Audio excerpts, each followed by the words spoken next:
If you were a parent sitting in your car right now or maybe walking the neighborhood, just get a moment of quiet away from a tense household. I want you to look back at your son's bedroom door in your mind's eye and imagine something like this. Your 15-year-old son walks out of that room, and to the naked eye, everything looks completely normal. He smiles politely at the dinner table. He hands you a report card with passing grades. He tells you everything is fine. But behind that closed door, when the house goes dark, he is living a secret parallel life, a life that is quietly and systematically stealing his future. Parents, I'm Matt Bulkley. I'm a licensed psychotherapist, and welcome back to the Parent Guide, helping your teen overcome pornography addiction. And in my clinical practice, I have spent thousands of hours sitting across the room from families just like yours, heartbroken parents, bewildered teen boys. And today, we are skipping through the superficial talking points. We are going to dive deep into a psychological reality that almost every single parent completely misses. Compulsive pornography use, it doesn't just change your teenager's behavior. It doesn't just make him moody, isolated, or defensive. It literally and structurally derails his psychosocial development. And parents, today we're going to look at this crisis through a powerful diagnostic lens, and that would be Erikson's stages of psychosocial development. And if you ever took Psychology 101 and back in college, then you'll know this model, stages of psychosocial development. We're going to map out exactly what is happening inside your son's developing brain and psyche. And most importantly, we're going to lay out an exact roadmap for how you as a parent can fight back to dissolve the toxic shame and to help him win the battle for his authentic identity. But before we unpack the science here, let's address the elephant in the living room. When parents discover their son is viewing pornography, the initial reaction is usually driven by panic or fear or moral outrage or a desperate hope that it is just a phase. You think something like, well, he'll grow out of it, or it's what teen boys do. But developmental psychology tells us a far more sobering story. This isn't a phase. It's literally a developmental hijacking. It occurs at the exact chronological window where your son is neurologically wired to answer one existential question: who am I? And if left unaddressed, this addiction locks him into what Erikson called role confusion. It anchors him to a fractured, shame-based version of himself, setting him up for a lifetime of relational isolation. But parents, I need you to hear me clearly right now on this. There's a real and a profound hope. The adolescent brain is incredibly plastic and highly malleable, and with specialized intentional intervention, your son can heal. He can recover. Well, let's break down how we get him there. So to understand the antidote, we have to understand the disease. Let's look at the developmental roadmap that every single human being must navigate. And just to kind of lay the groundwork here, Erikson, one of the foundational minds in the field of developmental psychology, proved that human growth isn't just physical, it's psychosocial. He mapped out 8 sequential stages of life, and each stage presents a core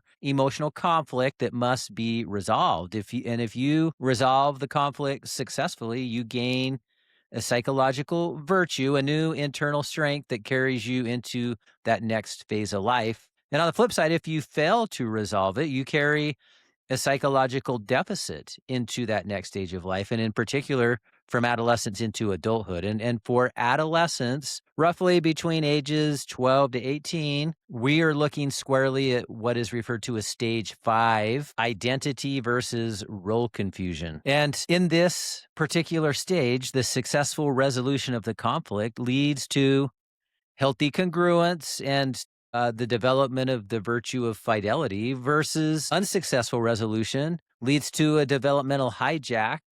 So in other words, a secret avatar and chronic isolation versus development of virtue of fidelity. So when you think about what happens during these years, we all know that your son's body changes, his hormones surge, his brain begins a massive pruning process, and he's tasked with answering these massive questions. Well, what do I believe? What are my values? Where do I fit in the social hierarchy? What is my relationship to my own sexuality?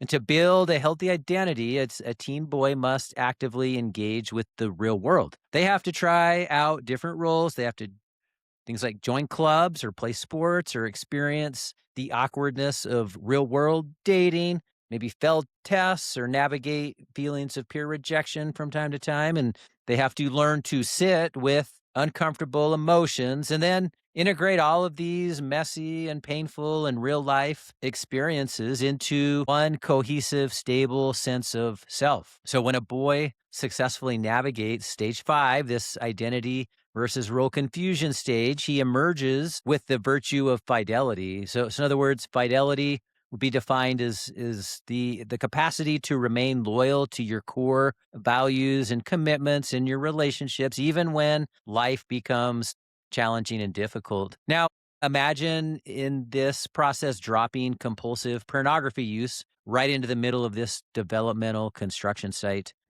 Well, pornography doesn't just distract your son from building an identity. It acts like an absolute wrecking ball to the entire process because it offers a simulated, hyper rewarding, risk-free alternate reality. So why do the hard work of building an identity in the real world when you can feel powerful, desired, and sexually dominant in a digital world with merely the click of a button? Let's look at exactly how this destruction manifests really in 3 distinct clinical domains. So the first domain is the creation of a fractured self. So in order to form a healthy identity, a teen boy needs congruence. Congruence means that that my inside self, my thoughts, my feelings, secrets, desires matches my outside self. The person that I present to my parents, to my friends, to the world. When a boy has congruence, he feels whole. He feels rooted. He feels authentic. Pornography addiction absolutely destroys the congruence because it forces a teen boy to live a double life. It splits his psyche clearly in two. So let me give you a clinical example of this from my practice. And so I'll tell you about a young man that I treated, and of course names and identities changed for confidentiality sake, but we'll call him Ethan. And Ethan, as far as the split here, his public avatar, so to speak, star athlete, straight A student, a polite, helpful son. However, the internal reality wasn't seen was severe shame, hypersexualized orientation, and a secret compulsivity. And this schism was profound. And for him, for Ethan, at the core of it was the concept of, well, I feel like a fake everywhere I go. Ethan was 16, and if you had met him, you would think he was the gold standard of American teen boys. He was star athlete, a varsity athlete in his school, maintained straight A's, polite to his parents, very respectful, active in his church. Parents came to me not because they suspected an addiction, but because Ethan had started suffering from sudden and fairly inexplicable panic and anxiety. And so when I finally was able to begin to work with Ethan in a clinical setting, away from the expectations of his well-meaning parents, and his mask completely crumbled, and he cried. He confessed that for the past 4 years, almost every single night after his family went to bed, that he was diving deep into highly extreme compulsive pornography consumption. So look at the profound psychological schism that was created here. On the outside, he was the golden boy. On the inside, however, he viewed himself as broken, perverted monster, and the sheer weight of maintaining these two radically different identities left him really with zero sense of who he actually was. And so just kind of thinking back to some of the initial early stages of his treatment, sitting in my office saying, I feel like this fake everywhere I go. If my coach knew who I really was, probably kick me off the team. If my parents knew, they would look at me with disgust. I don't even know which version of me is real anymore. And so parents, that is the textbook definition of role confusion, which is we look at this stage 5 dilemma, identity versus role confusion. So Ethan couldn't form a healthy identity because his energy was entirely spent managing this secret avatar of himself. The shame of his hidden behavior acted like toxic waste, eating away at his emerging self-worth until there was nothing solid left underneath. All right, let's shift to the next domain then. Weaponized intimacy and distorted sexuality. So this second domain where porn halts healthy psychosocial development is weaponized intimacy and distorted sexuality. Part of the biological blueprint of adolescence is learning how to navigate attraction, desire, intimacy, true intimacy, as we know. It's kind of a slow, clumsy, and definitely a highly vulnerable process. It requires eye contact. It requires the terrifying risk of asking somebody out, experiencing the awkward silence of initial conversations. It involves learning how to listen, discovering how to respect another human being's boundaries. Contrast that with pornography, which pornography completely short circuits that whole learning curve. It weaponizes sexuality by really decoupling it entirely from human relationship. It presents a hyper stimulating, consequence free illusion where women are reduced to two-dimensional commodities. Sex is entirely transactional. Emotional vulnerability is literally non-existent. So to make this point, let's look at another scenario here. Another young man, my clinic. Again, names changed for confidentiality, but we'll call him Marcus. Marcus began treatment around age 14 or so, and his parents had discovered it's a cache of explicit material on his phone. And Marcus's exposure had started incredibly early, actually around 10 or 11, through, I think it was an unmonitored tablet in the home. And by the time that he started coming to treatment in the office, his brain had been flooded with hardcore aggressive digital imagery, probably 3 of those very critical years of his early development, pre-adolescence. And Marcus didn't just have a bad habit. His entire sexual baseline had been completely conditioned by algorithms. And when we talked about social dynamics at school, Marcus was completely paralyzed. He had a severe social anxiety. He genuinely believed at a subconscious level that girls in his eighth grade class are supposed to act like the hyper submissive, performer driven characters he saw on his screen because the girls at school, real girls, didn't act like that because real relationships require conversation. They require respect. They require emotional presence, require vulnerability. Marcus had absolutely no idea how to even talk to them. So in the clinical reality check here, Marcus's emerging sexual identity hadn't fused to any real human being. It had fused to the pixels on the screen. His brain had associated the peak release of dopamine, not with eye contact or connection or a shared laugh or a feeling of connection with another person, but with isolation, with darkness, a glowing screen, frantic clicking. He was building an eternal sexual roadmap that was totally incompatible with real world relationships. And then finally, this third domain, perhaps the most dangerous from at least a clinical perspective, the dopamine hijack of emotional coping.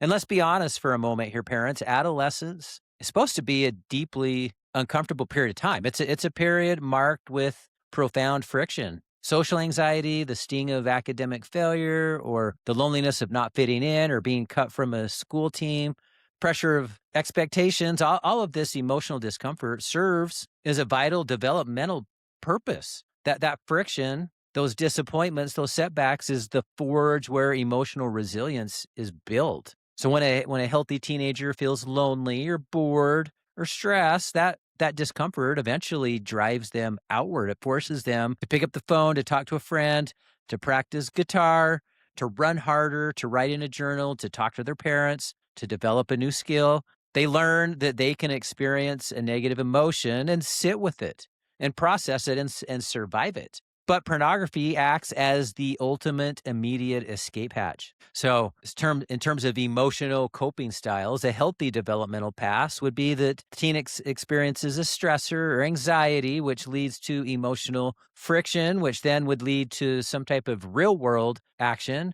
which then leads to the building of resilience. In comparison to pornography hijack path, which would be teen experiences a stressor or anxiety, which then leads to a digital escape hatch using pornography, which then leads to immediate dopamine flooding in the brain, which then leads to stunted emotional coping. So whenever a porn addicted teen feels a flash of maybe social anxiety or academic stress or familial tension, they don't develop coping mechanisms. They simply open a browser tab incognito, and within seconds, the brain is flooded with a tsunami of dopamine and endorphins that completely numb out the distress. And this is where emotional development stagnates. So in other words, a 13-year-old who develops this coping style, as they get older, they might be getting older physically or chronologically, but emotionally they're stunted.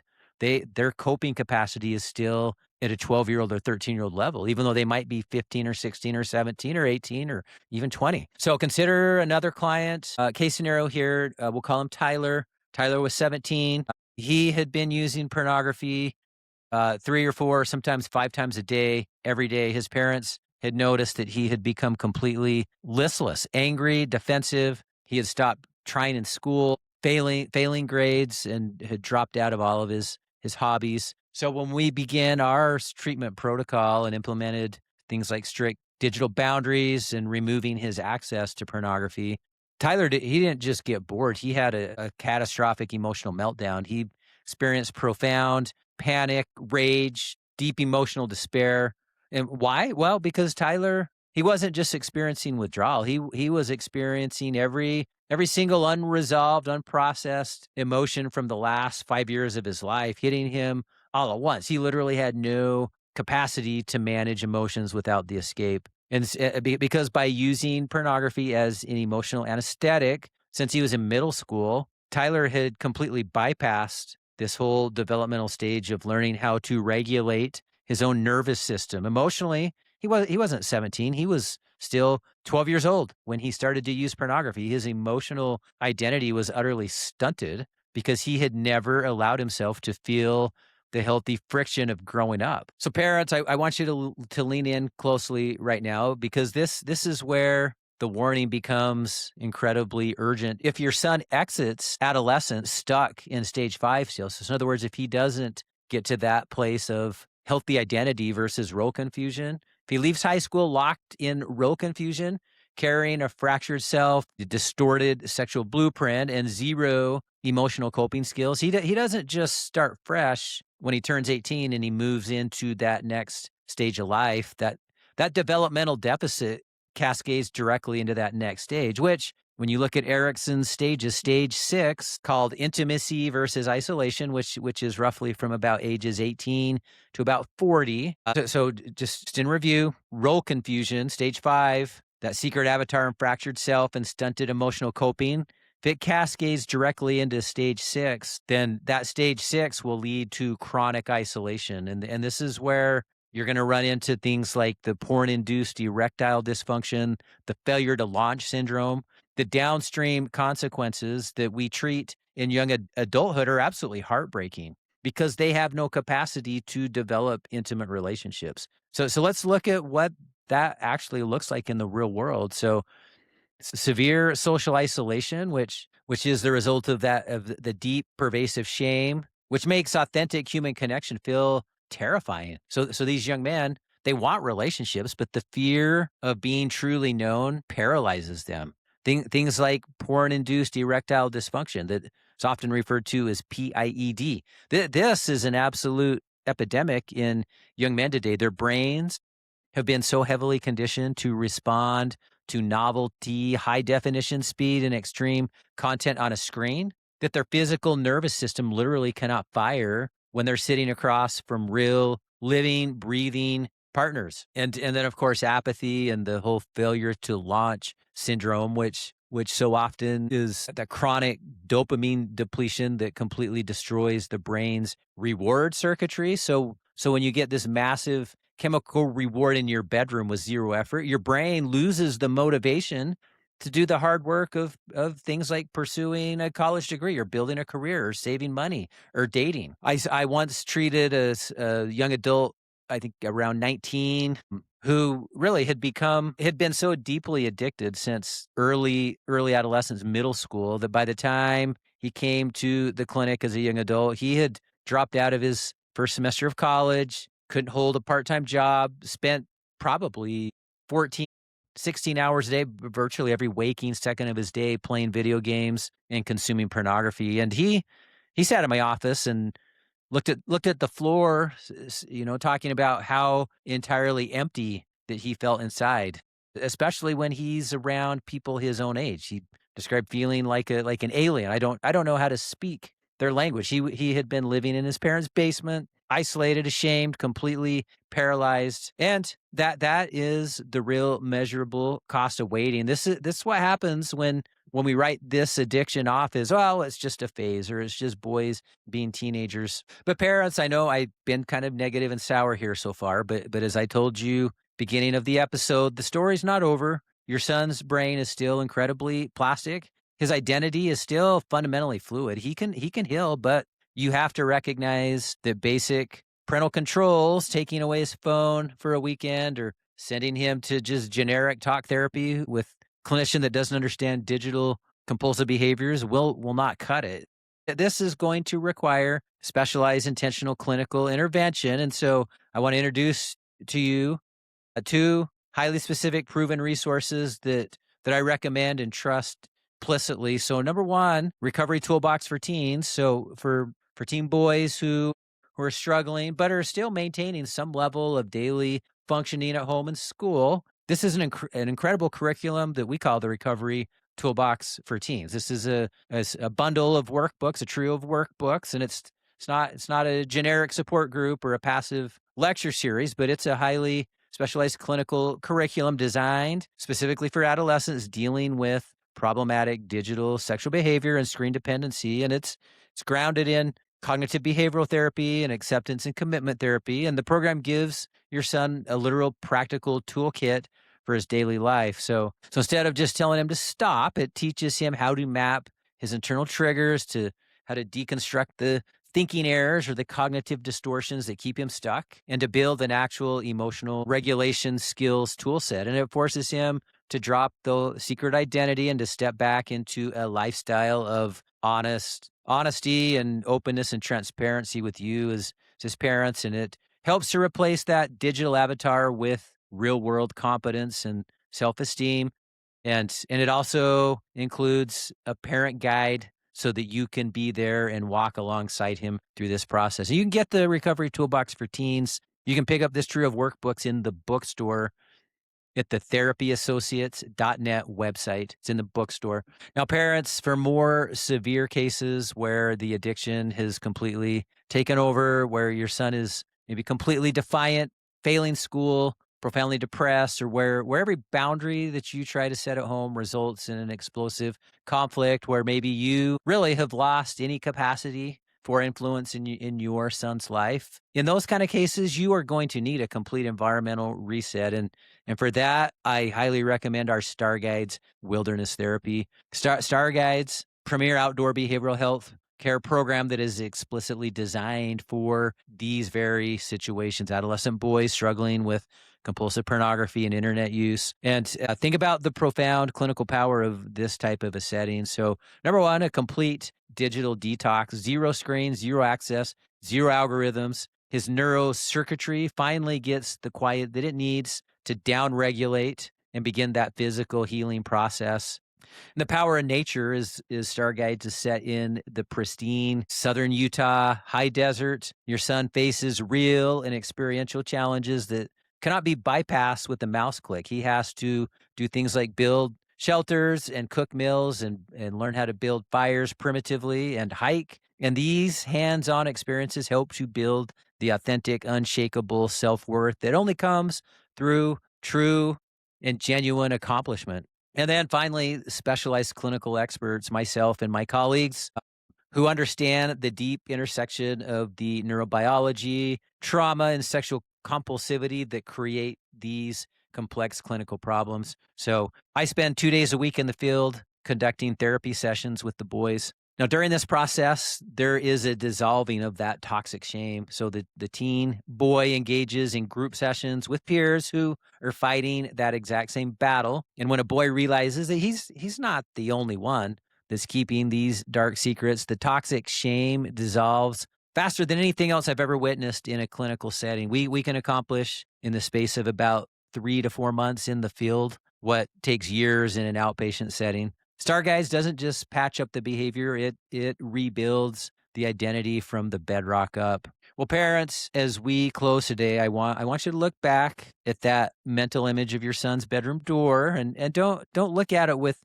despair or fear. Let's look at it with fierce determination. So this model that we've covered today, Erikson's model, it shows us that while the identity crisis is dangerous, it is also an incredible window of opportunity. Your son's story is still being written, and by intervening now, when he's young still, with targeted and specialized and professional care, you're not just breaking a bad habit, you are giving him back his future. You're giving him back his confidence, his capacity for real love, real connection, and the discovery of his authentic self. And you don't have to carry this heavy burden alone. If this episode speaks to you and to your family's struggle, make sure to subscribe to the podcast for weekly episodes and share the episode with maybe another parent who might be suffering in silence, and check the show notes for the direct links to the Recovery Toolbox for Teens and to Star Guides Wilderness Therapy to learn more. So parents, you can do this. Your son is absolutely worth the fight, and he needs you to step in to the arena for him right now. Thanks for listening to The Parent Guide. I'm Matt Bulkley. Take care, and we will talk again next week.